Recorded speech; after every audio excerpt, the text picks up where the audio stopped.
Bom, e a gente começa aqui falando sobre um estudante de Indaial que foi classificado no Karatê para os Jogos Escolares Brasileiros. Olha só que bacana. Após o fim das modalidades individuais dos Jogos Escolares de Santa Catarina, as modalidades individuais que se encerraram aí neste domingo, né? Foram definidos então todos os classificados para os Jogos Escolares Brasileiros, que acontecem agora entre os dias 20 de setembro a 3 de outubro em Recife, no Pernambuco. Um dos atletas que disputará a competição nacional é de Indaial.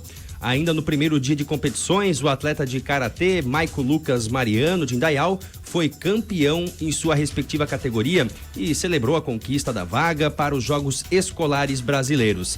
As competições individuais em disputa no JESC 2024 foram judô, karatê, luta olímpica, tênis de mesa, ginástica artística, ginástica rítmica, badminton, xadrez e ciclismo.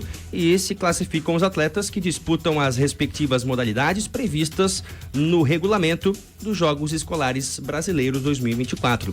As modalidades coletivas agora dos Jogos Escolares de Santa Catarina, do JESC, iniciaram ontem, segunda-feira, e também valem classificação para os Jogos Escolares Brasileiros. Então, bacana aí, classificação do indaialense, Maico Lucas Mariano, classificado aí no Karatê para os Jogos Escolares Brasileiros.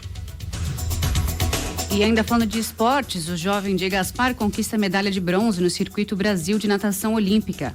No último fim de semana, a para-atleta de Gaspar, Gabriela Steinrostin, conquistou a medalha de bronze na disputa da segunda fase do Circuito Brasil Loterias Caixa 2024, tornando-se a terceira melhor do Brasil na classe SB6 do nado peito. Além do pódio, Gabriela ainda conquistou a 5ª colocação nos 200 metros medley e a 11ª colocação nos 100 metros livres. O Circuito Brasil de Natação Paralímpica contou com a participação de 279 atletas inscritos, dos quais 23 são convocados para a seleção olímpica.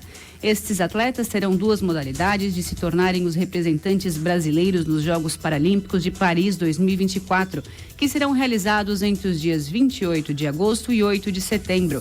Sobre a competição, o Circuito Brasil de Natação Paralímpica é realizado pelo Comitê Paralímpico Brasileiro, CPB, com o objetivo de fomentar a natação paralímpica brasileira em alto rendimento, possibilitando que atletas nacionais alcancem resultados significativos e se incluam entre os melhores do Brasil.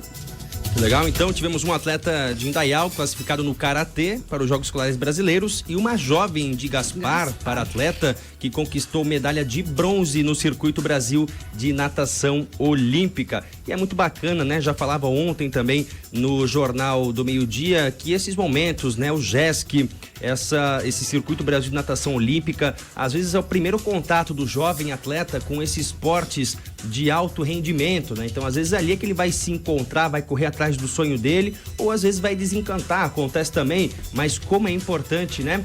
Esse contato dos jovens com o esporte. Olha só, Santa Catarina aqui com destaques, né? Indaial e Gaspar.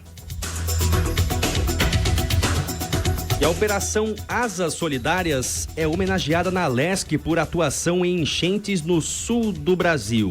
A maior ação humanitária civil do Brasil, a Operação Asas Solidárias, recebeu uma homenagem na Assembleia Legislativa de Santa Catarina, a Alesc, por sua atuação nas enchentes devastadoras no Rio Grande do Sul e em São João Batista. Idealizada pelos pilotos Gustavo Hassan, Matheus Jacomel e Felipe Martins, a operação foi reconhecida por sua resposta rápida e eficaz.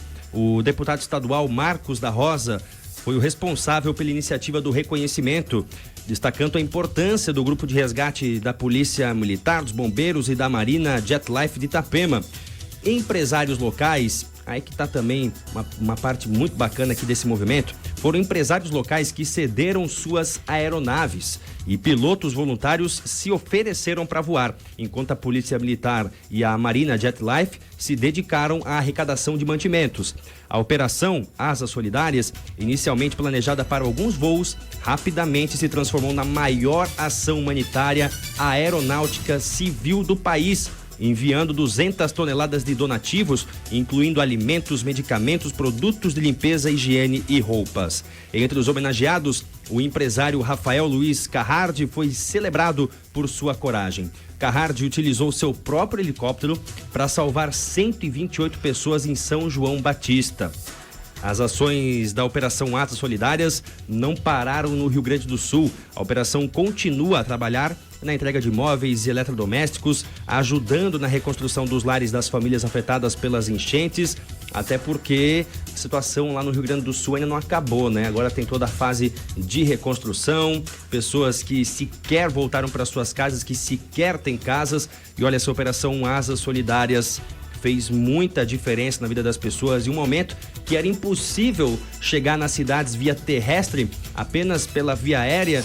E esse pessoal aqui, empresários, né, que doaram, podemos dizer aqui, seus aviões, pilotos voluntários que fizeram aí, entregaram esses mantimentos. Inclusive nós estivemos lá também, no Asas Solidárias em Porto Belo, deixando mantimentos de Timbó para serem carregados para o Rio Grande do Sul na época. Então, que movimento espetacular. Olha, Julian, e falando no Rio Grande do Sul, tem notícia boa começando a vir de lá também. O aeroporto Salgado Filho reabriu após as enchentes que atingiram o estado. Então, a partir de ontem, segunda-feira, o aeroporto Salgado Filho, em Porto Alegre, retomou parcialmente os serviços de embarque e desembarque de passageiros. O processamento de passageiros e o controle de segurança serão realizados nos pisos 2 e 3 do terminal, áreas que não foram afetadas pelas recentes enchentes. Os serviços de check-in e embarque serão realizados em uma área adaptada do terminal internacional, devido às reformas no espaço doméstico. Sinalizações foram instaladas para orientar os usuários até os ônibus que os levarão à base aérea de Canoas, a cerca de 10 quilômetros do aeroporto. O acesso ao terminal se dará pela rampa externa que leva ao piso 2. O terminal funcionará das 6 às 21 horas. E a recomendação é que os passageiros cheguem com 3 horas de antecedência em relação ao horário do voo, sendo que o processo de embarque se encerrará 1h30 antes da decolagem. Para melhor atender aos passageiros, foram realizadas adaptações e sinalizações específicas. É importante seguir as instruções das autoridades aeroportuárias e chegar ao aeroporto com a antecedência recomendada para evitar transtornos.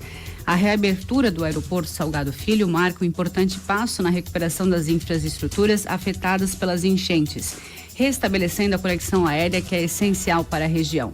E a gente via, né, Juliana, uma tristeza essa imagem, o aeroporto embaixo d'água. A gente até imaginava que esse ano não reabriria, era a previsão que eles tinham dado. Então, notícias boas já começam a vir de lá. Que bom, e foram 73 dias fechado o aeroporto Salgado Filho. Isso. Por conta dessas enchentes. Como disse a Júlia, nem tínhamos previsão de que reabriria esse ano, então agora reabrindo parcialmente aí os serviços, pelo menos de embarque e desembarque de passageiros. E vamos voltando para Santa Catarina, porque temos também informações do trânsito na BR-101. Túnel do Morro do Boi terá interdição. Quem informou foi a Artéries Litoral Sul, que realizará obras, então, ali no túnel do Morro do Boi, na BR-101, que fica entre Itapema e Balneário Camboriú, e será nessa próxima madrugada de terça para quarta-feira, 17 de julho. As obras visam a adequação dos reservatórios de água da concessionária e serão realizadas das 22 horas do dia 16 até as 6 horas da manhã do dia 17, bastante tempo.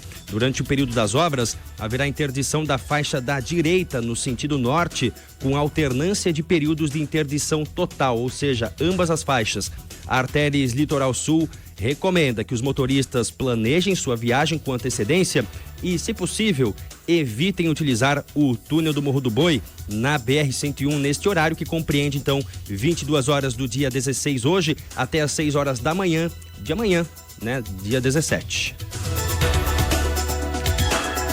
O FAPESC e o DESC lançam um edital de 32 milhões para a estruturação do Núcleo de Ciência, Tecnologia e Inovação do Leite. Santa Catarina é o 4º maior produtor de leite do Brasil, sendo responsável por mais de 3 bilhões de litros por ano, o que corresponde a 9,3% da produção nacional.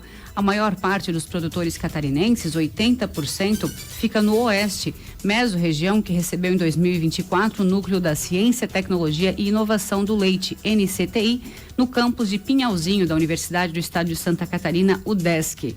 O prédio foi inaugurado em março deste ano e no final de junho a Fundação de Amparo à Pesquisa e Inovação do Estado de Santa Catarina, a FAPESC, e a UDESC lançaram um edital para fomentar projetos para a estruturação do NCTI, no valor de R$32 milhões. Destinado para pesquisadores da UDESC, a chamada Pública 33/2024 quer apoiar o desenvolvimento de projetos para implantar práticas de pesquisa, tecnologia e de inovação voltados para a implementação e estruturação dos laboratórios do NCTI, pensados para gerar tecnologia e difundir conhecimento entre os diversos elos da cadeia produtiva do leite. Os recursos para o edital 33/2024 são oriundos dos orçamentos da FAPESC e da UDESC, sendo que cada um investiu valores de R$16 milhões. A chamada pública prevê que os projetos selecionados contratem até 3 bolsistas por proposta submetida. As vagas são para bolsas acadêmicas nas modalidades de mestrado e doutorado, destinada para alunos, e de ciência, tecnologia e inovação, na modalidade de desenvolvimento científico regional, vaga para doutores, e fixação e capacitação de recursos humanos, vaga para profissionais com mestrado. Os pesquisadores interessados em participar do edital têm até 29 de julho para enviar projetos para o edital interno da UDESC. Bacana, tal é a importância da produção do leite em Santa Catarina. Foi criado então esse núcleo específico para pesquisa, tecnologia e inovação do setor. Afinal, Santa Catarina, quarto maior produtor de leite do Brasil, contribui com 9,3% da produção nacional, mais de 3 bilhões de litros por ano.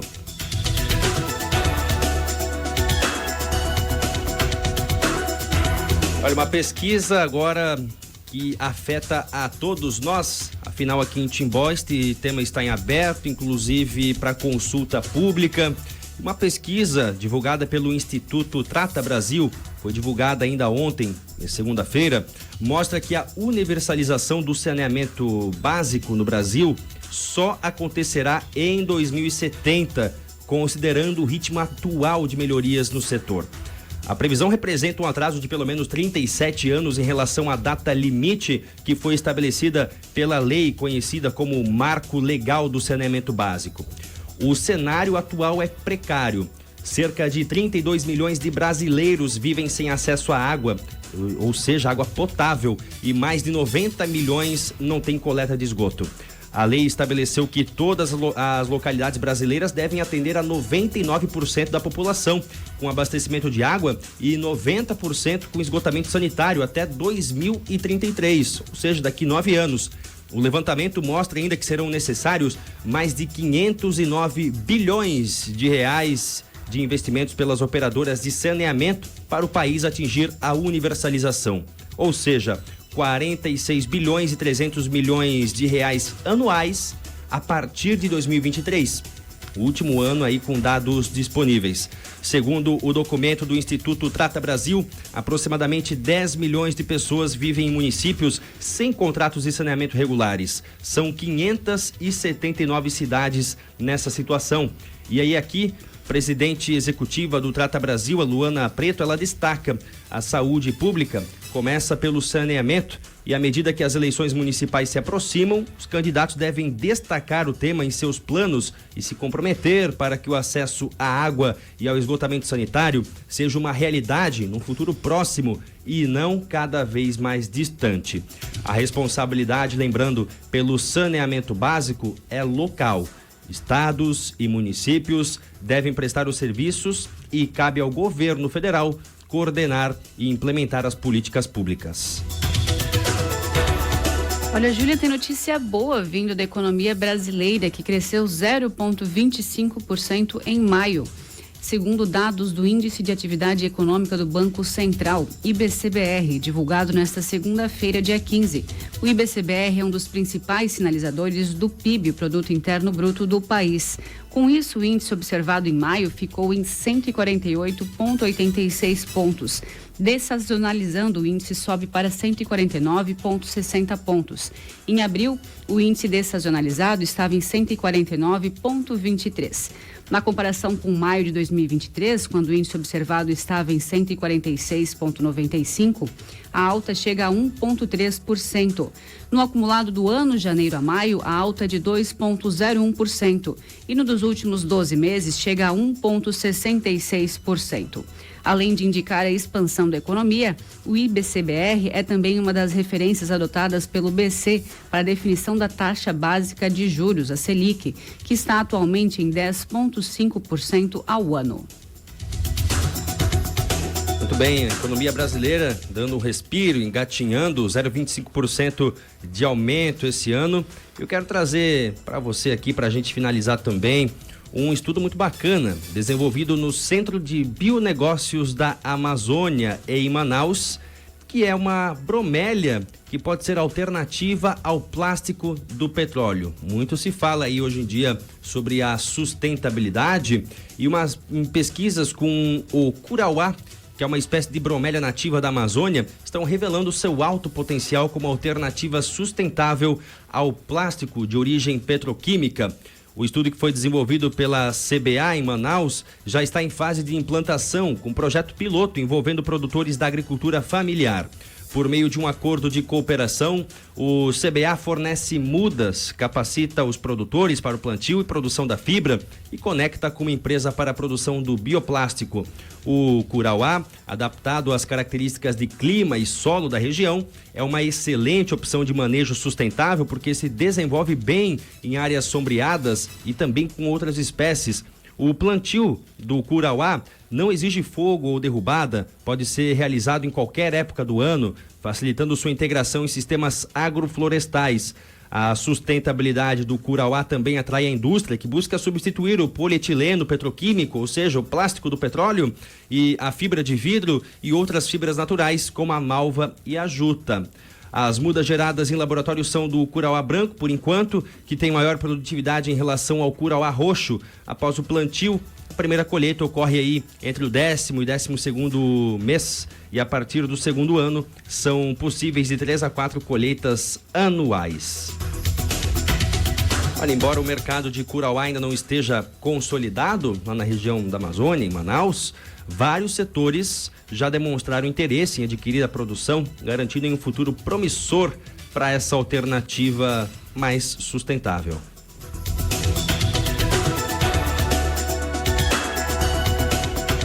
Foram essas para você as principais notícias desta manhã, dia 16 de julho de 2024.